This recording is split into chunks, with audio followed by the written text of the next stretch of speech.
welcome back. So today we will be making lemon lime bars. They were supposed to be minty lemon lime bars, but I accidentally got parsley instead of mint.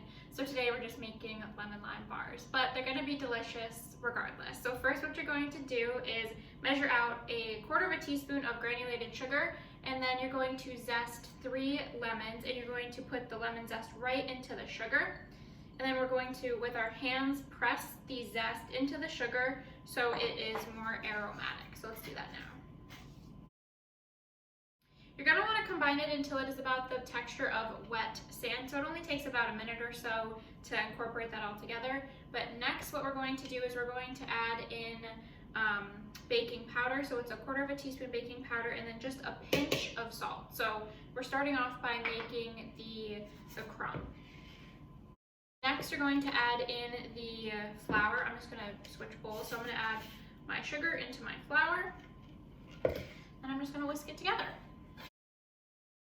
Now you're going to add in your butter. What we're going to do is we're going to take one whole stick, so I believe it's half a cup of unsalted butter, and I just took this out of the fridge because you want it to be chilled. And now what I'm going to do is I'm going to cube it pretty small, because then we are going to, with our hands, squish the butter into the flour. This is just how you make a traditional crumb for any type of pie, any type of bar. So I chopped it into pretty small cubes, and I'm just going to start by putting a handful of them into the flour mixture. You can start with the whisk and just to coat the butter, and then you're going to want to start smashing the butter into the flour. Once you have it to about the texture of damp sand, just using lots of sand metaphors today, you want it to hold together when you pinch the remaining butter pieces together. So we're at a point where it's going to do that now, and I'm going to tip it right into my, I want to call it a brownie pan, but it's just an 8x8 cake pan. And what I did was I took two pieces of tin foil and then put them long ways so this way the bars will easily come out. So what we're going to do is we're going to tip this directly into the aluminum foil, and then we're going to push it down until it is a nice even layer. Once your crumb is created a nice layer on the bottom, you're going to put it in the oven. The oven's been preheating to 350, and we're going to put it in for about 25 minutes. So in the oven she goes. There's about 8 to 9 minutes left of the crust baking in the oven, so I'm going to get started on the filling. So what I'm going to do, in a saucepan, I'm going to pour 3/4 of a cup of lime juice, and then I'm also going to pour 1/4 of a cup of lemon juice. Then we need to add some cornstarch. This will help thicken it up. So it's 2 teaspoons of cornstarch and then just a pinch of salt. So make sure all of that gets right in your pan, and we're going to heat that up, and I'm going to also add in only half a cup of sugar, and then we're going to put another half a cup of sugar in just a minute. So I'm adding in half a cup of sugar now.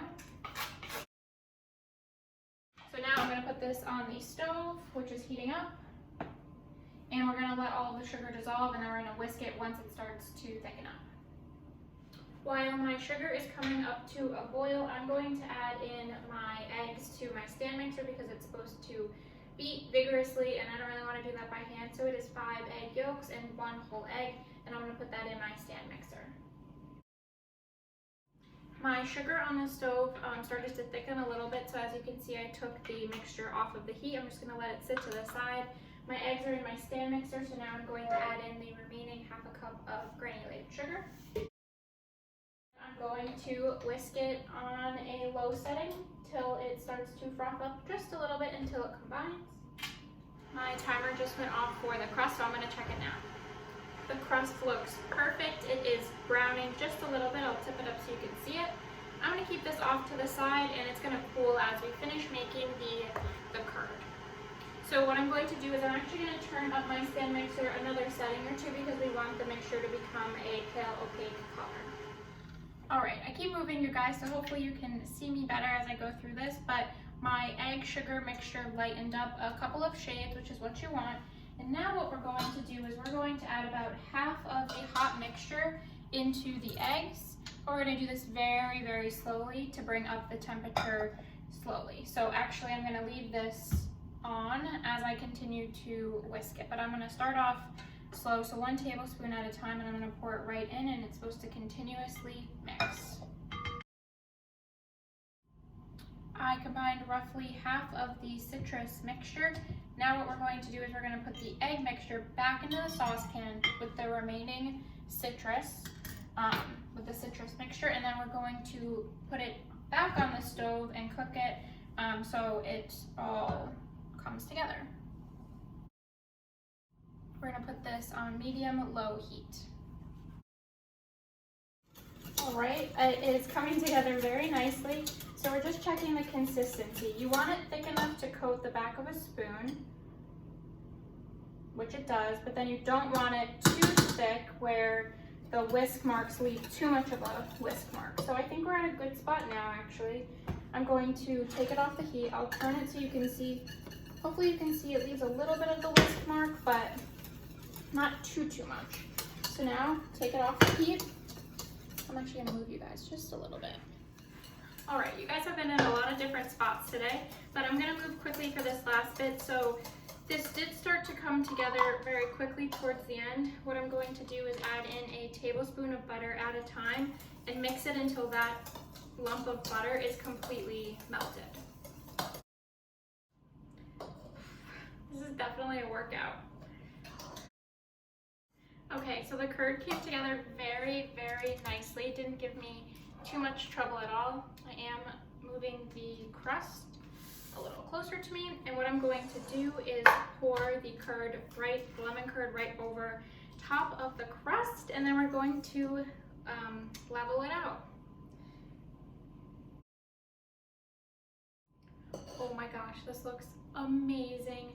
I am so happy with the way the lemon part came out and the crust. So now I'm just smoothing it out gently over the top. So I reduced the heat in the oven to about 300 degrees, and it's gonna cook in there for roughly 30 minutes. But before I do that, I'm just gonna shake it gently to make sure that it is completely even and level. I'm gonna do a quick eye check. Okay. So you guys, this looks beautiful. In the oven, she goes at 300 for about 30 minutes. I kept it in there for another minute. The center is still wobbly. I don't know if you guys can see, I'm shaking it a little bit, but the sides have puffed up.